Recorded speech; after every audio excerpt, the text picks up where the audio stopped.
Hello everyone, welcome to Shri classes. आज के video में हम देखेंगे वाणिज्य शिक्षण से कॉमर्स से लॉजिक से देखते हैं कुछ बहुविकल्पी महत्वपूर्ण प्रश्नों को। तो जो लोग इस चैनल पर नए हैं, वीडियो को पहली बार देख रहे हैं, कृपया प्लीज़ चैनल को सब्सक्राइब कर लीजिए और वीडियो पसंद आता है तो इसको अपने दोस्तों को शेयर करिए ताकि वो भी इसका लाभ उठा सकें। तो चलिए वीडियो को शुरू करते हैं। तो इसमें हमने वो प्रश्न लिए जो इकोनॉमिक्स के मेरे वीडियो में जो प्रश्न आपके पेपर में आने वाले हैं कॉमर्स के, उस प्रश्नों को हमने छोड़ दिया है, वो अब इकोनॉमिक्स के वीडियो से आप पढ़ लेंगे। बाकी और जो कॉमर्स क्वेश्चन है वो इसमें लिया गया है। तो इसमें हमने शुरुआत के 6 चैप्टर जो आपके हैं उसको इसमें लिया गया है। ठीक है, कौन कौन से चैप्टर हैं उसमें? आप वाणिज्य शिक्षण का अर्थ, प्रवृत्ति, वाणिज्य शिक्षण का महत्व, आवश्यकता, वाणिज्य शिक्षण के उद्देश्य, वाणिज्य शिक्षण का पाठ्यक्रम, शिक्षण विधियाँ और प्रविधियाँ, रीतियाँ, इतना लिया गया 6 चैप्टर को। उसके बाद के 6 चैप्टर का वीडियो हम नेक्स्ट वीडियो बनाएंगे, तो इसमें जब बचे हुए सारे चैप्टर, बुक के जितने भी चैप्टर हैं सारे आ जाएंगे उसमें।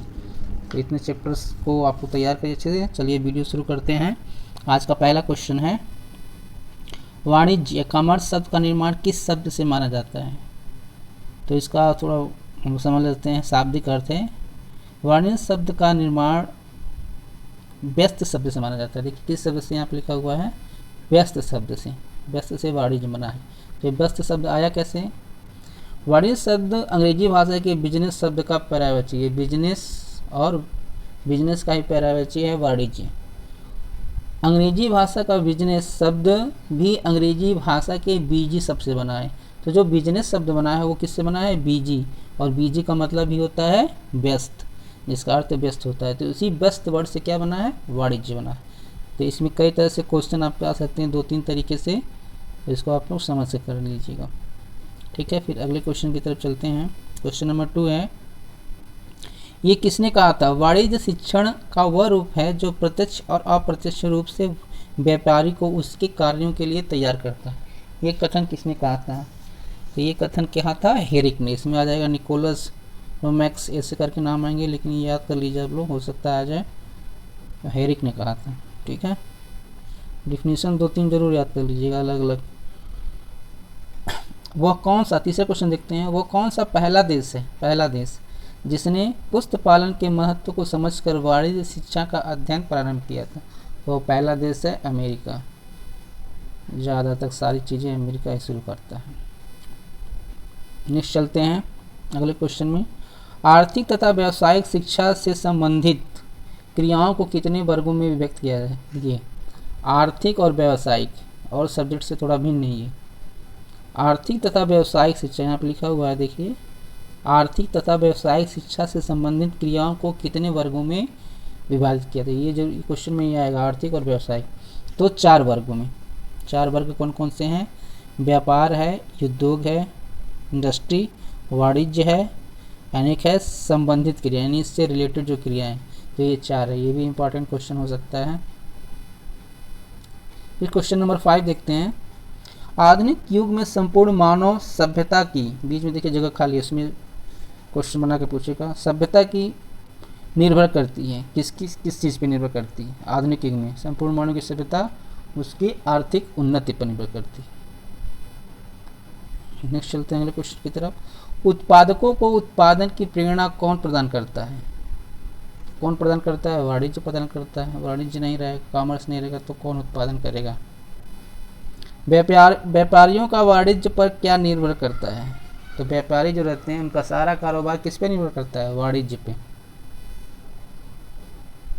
नेक्स्ट चलते हैं, वाणिज्य शिक्षा किसके चयन में सहायता करती है? तो ये व्यवसाय की। जब हम वाणिज्य शिक्षा ले लेंगे, कॉमर्स पढ़ लेंगे, अच्छे से समझ जाएंगे, तो व्यवसाय कैसा करना है, किस तरह का व्यवसाय करना है, तो उसका हम क्या करते हैं? चयन आसानी से कर सकते हैं। वाणिज्य उत्पादों के लिए उपयोगी है, क्योंकि वाणिज्य उत्पादों को क्या करना चाहिए? इसमें कई सारे ऑप्शन दे देते हैं, दिया होगा या कुछ नहीं दिया होगा, तो इसमें मैंने तीनों लिख दिया है। वाणिज्य उत्पादों को उत्पादन है तो प्रेरणा प्रदान करता है। ठीक है, उत्पादन के उपाय बताता है और उत्पादन के क्षेत्र तथा साधन बताना, ये इसका काम है। नेक्स्ट चलते हैं अगले क्वेश्चन की तरफ। प्राप्त उद्देश्य, यानी जो उद्देश्य हम प्राप्त करते हैं, के अंतर्गत किस बिंदु आते हैं, कौन कौन से बिंदु आते हैं, जिसके अंदर 3 बिंदु आते हैं। ऑप्शन में आ सकता है 3, 4, 5। एक होता है दिशा, ठीक है, लक्ष्य को निर्धारित करने के लिए दिशा चाहिए, व्यवस्था परिवर्तन चाहिए और क्रिया करिए, तभी हम क्या करेंगे, अपने उद्देश्य के द्वारा लक्ष्य को प्राप्त कर पाएंगे। नेक्स्ट चलते हैं, शैक्षिक उद्देश्यों के निर्धारण का उपागम है। तो शैक्षिक उद्देश्य के निर्धारण के 4 उपागम हैं। क्या क्या है, प्रबुद्ध एवं रुचि संपन्न व्यक्तियों का अभिक्रमित, पृष्ठभूमिगत क्षेत्रों का अध्ययन, व्यापक क्षेत्रों का विश्लेषण और समस्या आधारित उपागम। ये 4 उपागम हैं। चलते हैं अगले क्वेश्चन की तरफ। शैक्षिक विद्या के कितने स्रोत होते हैं। यहाँ पे ये चीज़ें देखिए, स्रोत कितने स्रोत होते हैं, तो 3 स्रोत होते हैं शैक्षिक उद्देश्य, यानी जो शिक्षण कर रहे हैं उसका उद्देश्य क्या है, वो व्यक्ति के लिए होता है, समाज के लिए और ज्ञान के लिए। तो तीनों उद्देश्य से हम शैक्षिक उद्देश्य को पूरा करते हैं। क्वेश्चन आ सकता है एग्जाम में। विद्यालय शिक्षा स्तरों पर वार्षिक शिक्षा को कितने भागों में विभाजित किया गया है। तो विद्यालय शिक्षा पर जो कॉमर्स एजुकेशन को डिवाइड किया है वो 3 भागों में। ये भी आ सकता है क्वेश्चन।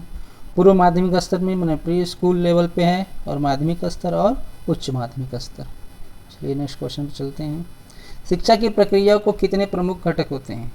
शिक्षा की प्रक्रिया जो हम पूरा करते हैं उसके कितने घटक से वो प्रक्रिया पूरी हो जाती है। तो इसके 3 घटक होते हैं। एक होता है शिक्षक, एक शिक्षार्थी जो पढ़ता है, और एक पाठ्यक्रम। तीनों को मिला के हम शिक्षा की प्रक्रिया को पूरा करते हैं। अब आगे चलते हैं। नेक्स्ट क्वेश्चन है 15 है, पाठ्यक्रम के कितने मूल तत्व होते हैं। यानी जो भी हम पाठ्यक्रम, जैसे बुक है, बुक में आप सिलेबस एक पाठ्यक्रम बनाया तो उसका मूल तत्व क्या है। देखिए लिखा मूल तत्व। मूल तत्व में क्या, शिक्षण का उद्देश्य होता है, शिक्षण उद्देश्य, पाठ्य वस्तु, शिक्षण विधियाँ और मूल्यांकन, यही उसका मूल उद्देश्य होता है। किस चीज़ का, पाठ्यक्रम का। नेक्स्ट चलते हैं अगले क्वेश्चन की तरफ। हिलर ने मानदंड के कितने बिंदुओं पर बल दिया है। तो हिलर ने मानदंड के 7 बिंदुओं पर बल दिया है। आ सकता है कितने बिंदुओं पर, तो 7 बिंदुओं पे। कौन कौन से, वैधता, व्यापकता, विविधता, उपयुक्तता, प्रतिमान, जीवन से तत्परता और छात्रों की सहभागिता। यानी ये 7 मानदंड दिए थे किसने, हिलर ने। मानदंड किसने दिए थे, हिलर ने। ये भी याद कर लीजिए। बीके हिलर ने एक मानदंड को कितने भागों में, 7 मानदंड दिए, तो हर मानदंड को उन्होंने क्या किया, 2 भागों में बांट दिया है। एक होता है मुख्य मानदंड, एक गौण मानदंड। नेक्स्ट चलते हैं। पाठ्यक्रम छात्रों के किस तरह के व्यक्तित्व का विकास में योगदान करती है। पाठ्यक्रम जो सिलेबस होता है, हमारा पाठ्यक्रम होता है, वो किस तरह के व्यक्तित्व में विकास करती है, संतुलित व्यक्तित्व बनाती है। पाठ्यक्रम के द्वारा बालक के किस समग्र रूप से अवगत हो जाता है। पाठ्यक्रम के द्वारा बालक क्या होता है, उसके ज्ञान से अवगत होता है। उसका समग्र रूप क्या है, ज्ञान। चक्रीय दृष्टिकोण का आधार है, चक्रीय दृष्टिकोण का आधार है कठिनाई स्तर। चलते हैं। पाठ्यक्रम होना चाहिए, पाठ्यक्रम होना चाहिए, कई सारे ऑप्शन देखिए देगा, दृढ़, सरल, कठिन, लचीला। तो पाठ्यक्रम क्या होना चाहिए, फ्लेक्सिबल होना चाहिए, लचीला होना चाहिए। ना तो वो कठिन होना चाहिए, ना सरल ही होना चाहिए, ना ही और दृढ़ होना चाहिए। पाठ्यक्रम होना चाहिए लचीला। पाठ्यक्रम होना चाहिए, देखिए 2 क्वेश्चन है, ये तो ऑप्शन 4 इसमें देगा तो ये भी हो जाएगा, और इसमें 3 मैंने लिख दिया है। तो पाठ्यक्रम कैसा होना चाहिए, पाठ्यक्रम सुनियोजित होना चाहिए, सुव्यवस्थित होना चाहिए और अनुभव वाला होना चाहिए। तो दोनों क्वेश्चन अलग तरीके से आ सकता है। Methods and techniques of teaching, methods and techniques of teaching किसके द्वारा लिखी गई है। तो ये लिखी गई है श्रीमती एस के कोचर के द्वारा। ये याद कर लीजिएगा, ये आ सकता है एग्जाम में, श्रीमती एस के कोचर के द्वारा। नेक्स्ट क्वेश्चन है वाणिज्य शिक्षण की प्रयोगशाला विधि। देखिए इसमें ये वाणिज्य शिक्षण की प्रयोगशाला विधि किसके सिद्धांत पर आधारित है। तो प्रयोगशाला विधि किसके सिद्धांत पर आधारित है, वाणिज्य शिक्षण की करके सीखने, लर्निंग बाय डूइंग, करके सीखने के सिद्धांत पे आधारित है। करके सीखने का सिद्धांत किसने दिया था, फ्रॉबेल ने। ठीक है। समस्या समाधान पद्धति छात्रों के दृष्टिकोण को कैसा बनाती है। तो समस्या समाधान छात्रों का दृष्टिकोण तार्किक बनाती है, तर्क करने के योग्य बन जाते हैं। किस पद्धति में अध्यापक द्वारा कार्य निर्धारण करना अत्यधिक महत्व रखता है। तो निरीक्षित अध्ययन पद्धति में। चलते हैं। निम्न में से कौन सी वाणिज्य शिक्षण पद्धति नहीं है।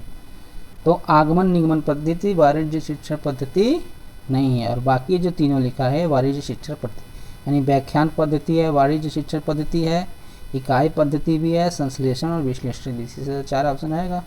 यानी आगमन निगमन आप याद कर लीजिए कि वाणिज्य शिक्षण पद्धति में आगमन निगमन का यूज नहीं किया जाता है। सन 1918 तक किस पद्धति का रूप अस्पष्ट हुआ? सन 1918 तक योजना पद्धति। योजना पद्धति बहुत ही मेटे, इसे तो सही तो हमेशा आ रहा है क्वेश्चन एग्जाम में। योजना पद्धति के प्रदाता कौन है? किलपैट्रिक। इसके कितने सोपान होते हैं? 6 सोपान होते हैं। योजना पद्धति के 6 सोपान होते हैं। योजना पद्धति के प्रतिपादक हैं किलपैट्रिक। इसी से रिलेटेड सब कुछ याद कर लीजिए आपने। वाणिज्य शिक्षण की कौन सी पद्धति नवीनतम है? यानी नवीनतम पद्धति, ये भी इंपॉर्टेंट क्वेश्चन है। वाणिज्य शिक्षण की इकाई पद्धति, यूनिट पद्धति होती है, जिसके प्रतिपादक कौन है? यम मीन्स मॉरिसन।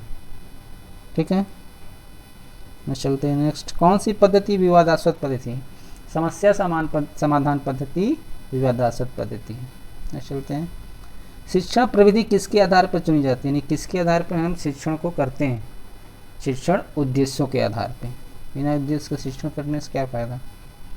बोध प्रश्न किसके उपरांत पूछे जाते हैं? यानी पाठ्य योजना बनाते हैं तो उसमें बोध प्रश्न भी देते हैं ना, तो बोध प्रश्न किसके बाद पूछा जाता है? विषय वस्तु के बाद पूछा जाता है, यानी प्रस्तावना के बाद पूछा जाता है। शिक्षण के कितने स्तर होते हैं?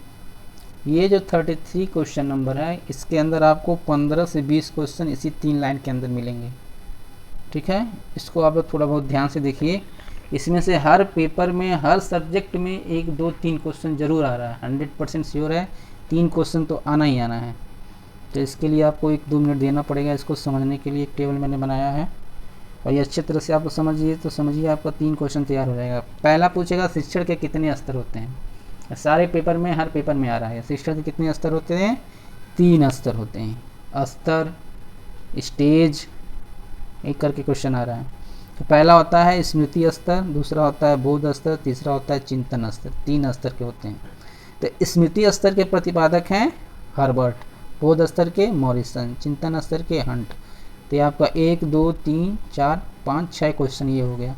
ठीक है, प्रतिपादक हो गए। यहाँ पे हमने एक फार्मूला इसमें बनाने की कोशिश की है, HMH, यानी एस से हर्बर्ट हो गया, एम से मॉरिसन हो गया, एस से हंट हो गया। ठीक है, स्मृति स्तर में कितने पद होते हैं? स्टेज 5 होते हैं। बोध स्तर में भी 5 होते हैं और चिंतन स्तर में 4 होते हैं। तो ये भी आता है। ठीक है, स्मृति स्तर में कितने पद हैं? तो ये आ गया 3 क्वेश्चन और आपको बन गए। अब अगले 2 क्वेश्चन चलते हैं। अगला 2 क्वेश्चन है शिक्षण का प्रारंभिक स्तर क्या है? तो प्रारंभिक स्तर हो जाएगा स्मृति स्तर। ठीक है, और अंतिम स्तर क्या है? तो अंतिम स्तर हो जाएगा चिंतन स्तर। तो 2 क्वेश्चन और बन गए। अब चलिए 2 क्वेश्चन और मैं बताता हूँ। पूछेगा हर्बर्ट ने क्या किया था? सहसंबंध आत्मबोध पाठ योजना, तीनों के प्रतिपादक कौन हैं? यही हैं महाराज हर्बर्ट जी। ठीक है, हर्बर्ट सहसंबंध का प्रतिपादन किया था, आत्मबोध का सिद्धांत इन्होंने दिया और 5 बजे पाठ योजना है इन्हीं की है। और ये हर्बर्ट कौन थे? जर्मन शिक्षा शास्त्री थे हर्बर्ट। ठीक है, अब आइए मॉरिसन क्या है? मॉरिसन ने इकाई योजना के प्रतिपादक है मॉरिसन। तो इसके अंदर आपको कम से कम 17 से 18 क्वेश्चन मिलेंगे, 17 to 18 क्वेश्चन इसी के अंदर।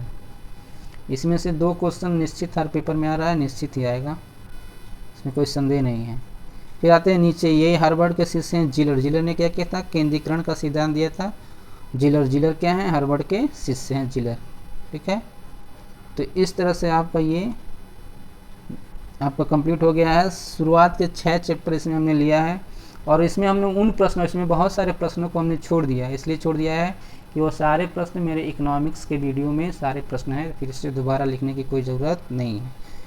ठीक है, जैसे ब्लूम है, ब्लूम का मैंने उसमें पूरा अच्छे से समझाया है, तो उसको आप लोग देख लीजिए। ब्लूम टेक्सोनॉमी पूरा अच्छे से उसमें समझ आएगा, क्योंकि इसमें भी 4थे या 5वें चैप्टर में ब्लूम था, तो इसको मैंने छोड़ दिया। और 2-4 क्वेश्चन बार बार जो रिपीट कर रहे थे उसको मैंने छोड़ दिया। तो इतना मतलब पढ़ लीजिए और इकोनॉमिक्स का वीडियो ज़रूर देख लीजिए। इकोनॉमिक्स के वीडियो में क्या होगा, आपको जो अर्थशास्त्र का जो पर्टिकुलर क्वेश्चन है उसको छोड़ के बाकी सारा आपका मिल जाएगा, तो वो भी आपको तैयार हो जाएगा, ये तैयार हो जाएगा। इसके बाद जो मैं नेक्स्ट वीडियो बनाऊंगा वो आपको सुबह तक कोशिश करते हैं मिल जाए, या आप लोग की तैयारी अच्छी हो जाए। तो बाकी के जो बचे हुए चैप्टर हैं उसका सारा संग्रह करके एक वीडियो और बना देते हैं, वो सुबह आपको मिल जाएगा 7 बजे तक। तो आपको अगर वीडियो पसंद आता है तो चैनल को सब्सक्राइब कर लीजिए और ज़्यादा से ज़्यादा दोस्तों को शेयर करिए। जितने ज़्यादा लोगों को शेयर करेंगे उतना अच्छे से उनकी तैयारी हो पाएगी। ठीक है, और कमेंट करके ज़रूर बताइए वीडियो आपको कैसा लगा। धन्यवाद।